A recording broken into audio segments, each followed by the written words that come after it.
Hello, welcome to Tsukii Sensei's Encounters. My name is Tsukii Sensei and we're here today in Assiniboine Park. Today will be a special episode as I'll be interviewing a LARP group called the Barony of Wildgard. So, let's check this out, alright? So, let's get started here. So, would you guys like to introduce yourselves, please? I am Cale Corwin Wolf. Do you want to go along with that? I've been part of Wildgard for 3 years now. In that time I've been the Baron, I've been the Regent, I've gone all over the place with this game. My name is Squire Kite Avicina. I'm your token American for the day. I'm from North Dakota. I've been all over the place, been around since 2001 playing this game, and then up here for the last 4 or 5 years, once in a while. Hi, my name's Madison. In Amtgard I go by Moose. I've been playing for about 3.5 years and I'm currently the Regent of Wildgard, which is this park. I'm Gennett and I've been playing for 5 years and I just finished up a half-term as champion. My name is John, I go by Tsukii Sensei and I'm just approaching my year with Wildgard. Great, so can one of you guys explain what Wildgard is? Awesome. So Wildgard is a chapter of Amtgard. We're based out of Assiniboine Park, which is right here. It's a lovely location. Amtgard is a worldwide organization. It's a LARP group. So what we focus on is boffer combat, role-playing, garb, costuming. Basically, we're a bunch of nerds who dress up and hit people with foam sticks. And it sounds pretty cool too, right? Oh, it's a blast. Yeah. So much fun. Nothing like it. Now I heard from you guys that you guys have a free-to-play mechanic. What's it all about? That's exactly what's on the can. I mean, you show up, you sign a waiver, and that's literally all you need to do to play. So we're gonna get into this right now. What is your guys' perspectives on mental health? When you think about mental health and wellness, what do you guys think? It's important. It is important to take care of yourself and the people around you. I've seen this game really have an impact on a lot of people, for positive mostly. We're very good at throwing people out of their boundaries, and there's a large world out there that we're really good at throwing people in and having new experiences. It's something that's not really talked enough about, but we're very lucky that we're in a time where it's starting to be talked about more and more and addressed more and more and accepted more and more that everybody is different. There's even a form of therapy out there that is therapy through acting, and doing stuff like this can actually really help and get people to deal with all kinds of mental health issues, whether it be depression or just feeling alone altogether, not fitting in, all that. We accept everyone, so we end up with a really good standpoint when it comes to helping people through their issues. Having something to look forward to is a really important thing in people's lives that I think is missing a lot of the time, and this game is huge at providing that. Sorry. I know it's helped me a lot with the stuff I have, like autism, depression, anxiety and all that, and honestly coming here it really does help me out a lot, especially if I've had a pretty awful week at work. I noticed as well too, when you talk about more of the awareness and how more people are talking about it, you would think, and from your guys' responses too, it's growing, the discussion is growing within many fandom communities, eh? Yeah, absolutely. Yeah. So let's get into more of what you guys said about how this game helps you guys towards mental health, and let's talk more about that. Well, one thing is a lot of people in our game, they do lots of crafting. Like, we make our own garb, we make our own outfits, we make our own armor, our own weapons, everything lots of our stuff is just made from scratch. And being able to go home and sit down and pull out your sewing project and just sit there, it's very meditative. It's a good way to relax at the end of a stressful day. That's what it helps me with. Oh no, we're gonna call it in. And I mean, being like an immersive like fantasy experience, it's pure escapism. You know, like you have a shitty week. I'm sorry. It's okay. No. And then you come out here, and it's a whole other world, and you can just leave everything at home, and just come and do something else, and it sort of can like reboot your entire week as you're going into a new work week, a new school week, whatever, and kind of give you a fresh mindset to go into that next week. For me, it's also given me something that just drives my focus when it comes to my art. Just makes me want to lead more, makes me want to be more forward with people and friendly with everybody and getting to know people. I've got probably 600 friends on Facebook because of this game that are just from this game. I was going to go into that too. You have friends everywhere, you just haven't met them yet. Yeah. Very true. All across the continent. There are people that play this game that want you to visit, that want to talk to you, that want to meet you, that want you to make them stuff. Yeah, I'm heading out to the West Coast BC at the end of June, and I'm going to be visiting groups there, and they're really excited that I'm coming out because we're the role-play party. This group, I moved to the city 3.5 years ago when I started, and I think I knew one person in Winnipeg. And since then, like, this group is my entire friend base. It's who I hang out with. It's all of the people I know. It's so important. I wore you guys' heraldry in Denver, Colorado, and people asked me about your group. They're like, "Oh, you're from Canada?" I'm like, "No, I'm just wearing their stuff." That's awesome.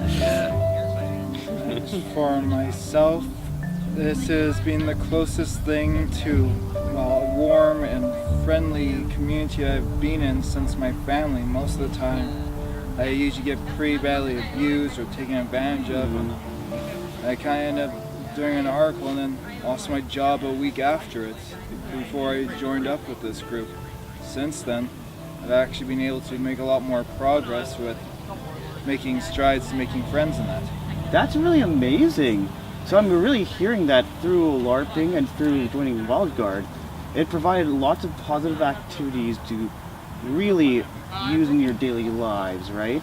And then it helps you guys as well to connect with many people, especially in your case, Madge, where you barely knew anyone in Winnipeg, but all of a sudden when you joined Wildgard, you were able to make many connections. Tons, yeah. Yeah, it was the same for me. It's been huge.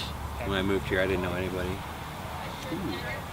So, what are your guys' experience with mental health and wellness? I grew up in a social worker family, so I've been around counselors and people who needed counseling my entire life. So it's really good to see this. Like I said, therapy through acting. That's a form of therapy that my dad created and has written books about. So I see this and I see that this is just a ripe opportunity to help people and just everything when it comes to mental health. I'd like to think I'm fairly normal. We've all had our bouts with depression and anxiety and stuff, but I think I'm generally pretty healthy, but do my best. I'd say my biggest struggle would have been I had to deal with a lot of social anxiety when I was growing up. Like, I grew up in a really small town, so I didn't have tons of opportunity to get out there and interact with people who I didn't know. So when I moved to the city, coming like from a town of 1,200 where I knew everybody by name to here, it was really stressful. And I had to get over that initial hurdle to come out to Wildgard and be like, "Hi, can I play too, please?" And now I will go up to people, I'll talk to them, I'll make friends like on the spot. I've come a long way, and I would say that this group has been a huge part of that. So you were just in Kansas City, weren't you? Yeah, it was good, and I was like, "Hi, You were so like reserved and quiet at first too. I have come a long way." Transformation. I've been dealing with problems with depression and anxiety since like high school, and I just finished my 5th year at university, so it's been a bit of a stretch. You know, and even before that, growing up, kids are awful. You know, I went through elementary school, junior high, getting bullied a lot, and things just kind of got worse over the years. But you know, groups like this and just being around people who accept you has really helped me to deal with that and seek help. And now I'm sort of coming over the worst of it and starting to deal with it. As for myself, I have quite a long list of stuff that falls under mental health with me. I have autism, Asperger's, ADD, ADHD, depression, anxiety, PDA, which stands for personal dissociative disorder, which has yet to be diagnosed here in Canada, but in the UK they actually call it the Dr. Jekyll and Mr. Hyde disorder. Basically, one moment you're all happy, next you're just about ready to throw someone through a wall. Coming to park, and that's helped me with keeping that under control a good deal. That's awesome. Yeah. And that's a lot of strength to share a lot of that too. Because when we talk mental health, there's still that stigma where people are hesitant to share some of that information. It takes a lot of strength.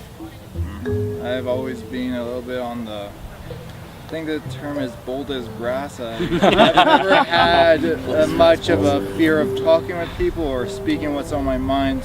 It's often got me in trouble and in some cases even pushed out into oncoming traffic by bullies. Being hit 5 times by vehicles because of that. Oh, that's rough. The Lord grants me good enough strength that I can keep on going. Now, when I think of LARP groups, I know there's some LARP groups that require you to have your own stuff and to require you to pay a fee. However, with Wildgard's like free-to-play system, it opens up a lot of new possibilities in terms of people accessing the Wildgard in order to have a lot more positive changes in their lives. Yeah. So one of the things that we do, I don't know if every park in the game does it, but I know quite a few do, is they set up a park bag. It's full of loaner equipment. So equipment that's been donated and built and everything by people that are already part of the park. Some of their old stuff.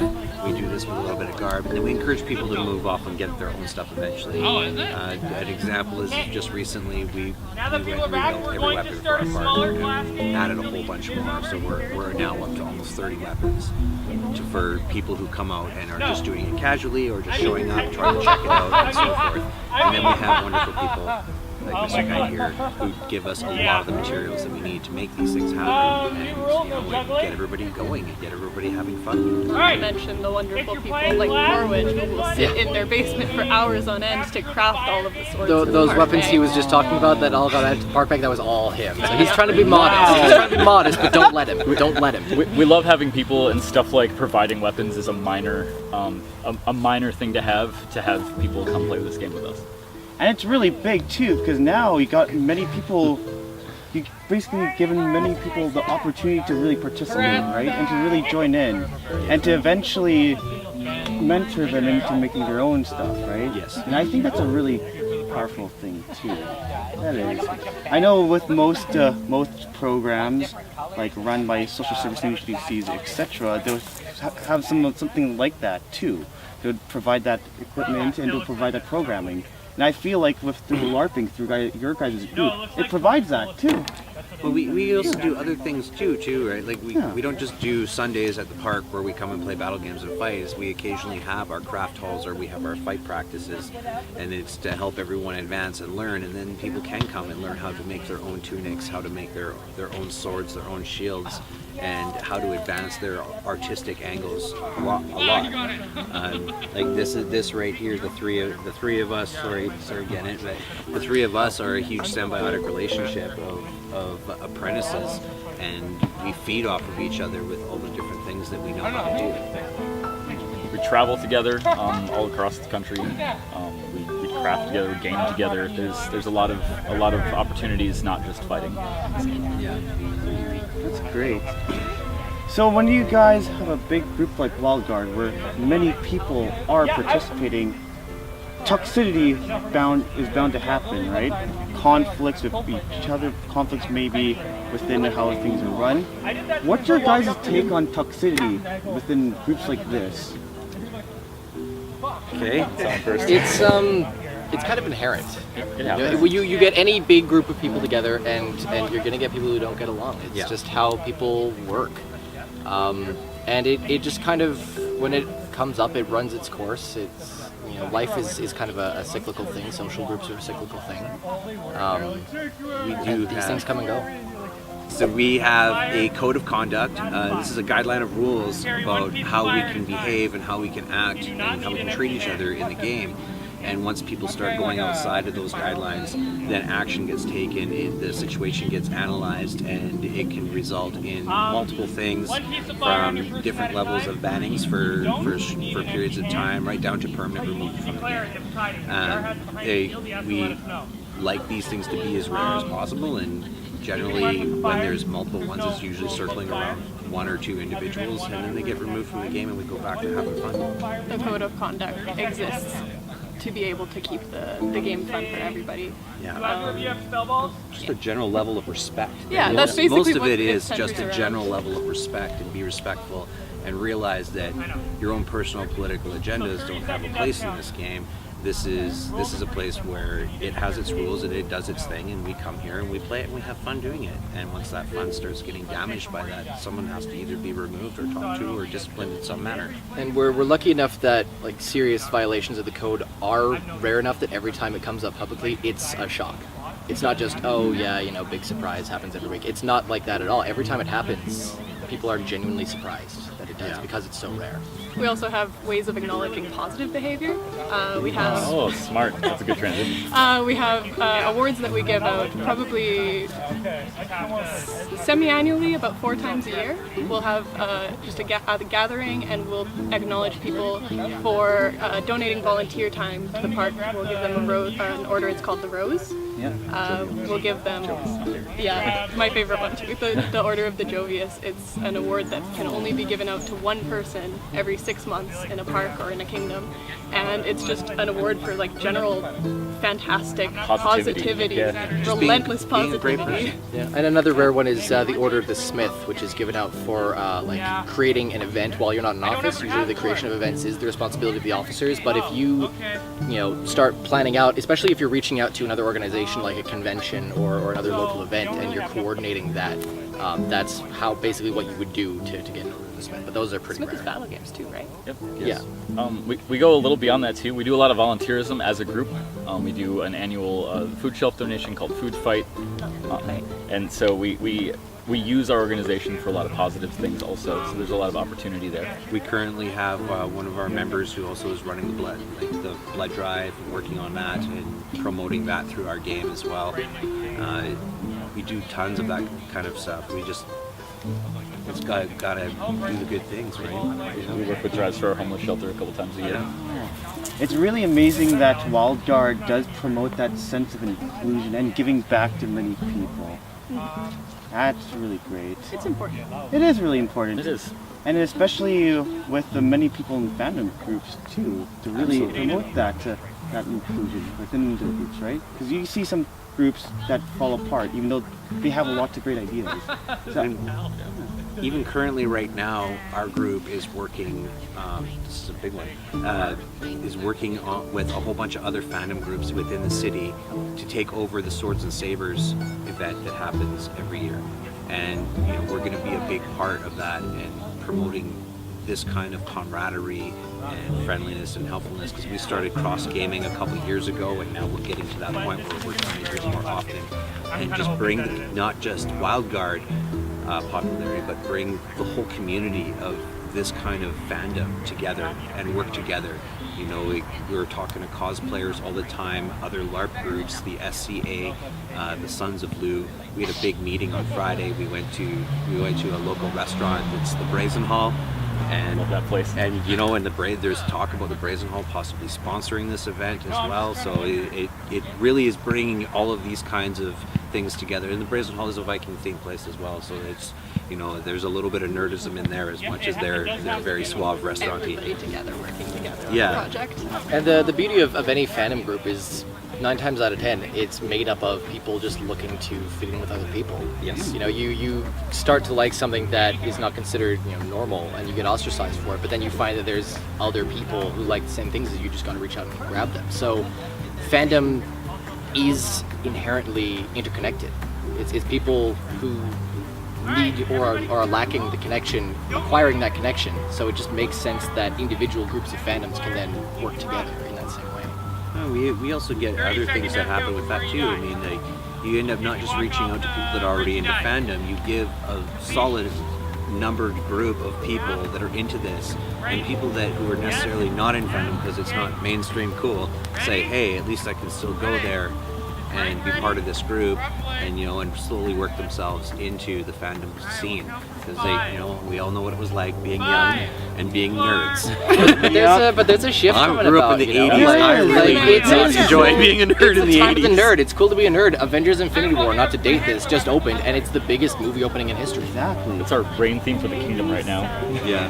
So what's the important message for all of you guys, that for those who are watching, to take away from this interview? Come have fun with us. Yeah.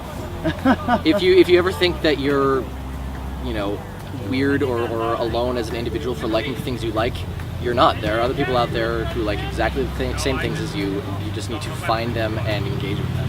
And this is a great place to do it. In the summer we get nice voice crack. In the summer we get upwards of 30 to 40 people sometimes. The chances A couple that years ago. Oh, well, we're getting there again. A few years ago, we were getting over 100. Oh yeah, yeah. But the chances that amongst those you're going to find somebody who you get along with and somebody who can support you with whatever you're going through. You have friends everywhere, you just haven't met them all You yet. just gotta find them. And then personally, I find normality overrated. No such thing as normal in this realm. All right, thank you guys for joining this interview. Thank you very much. Yeah. Tune in next month, as I will be interviewing a content creator this time. So I'll see you guys at the next interview. So look forward to it. Bye. Bye.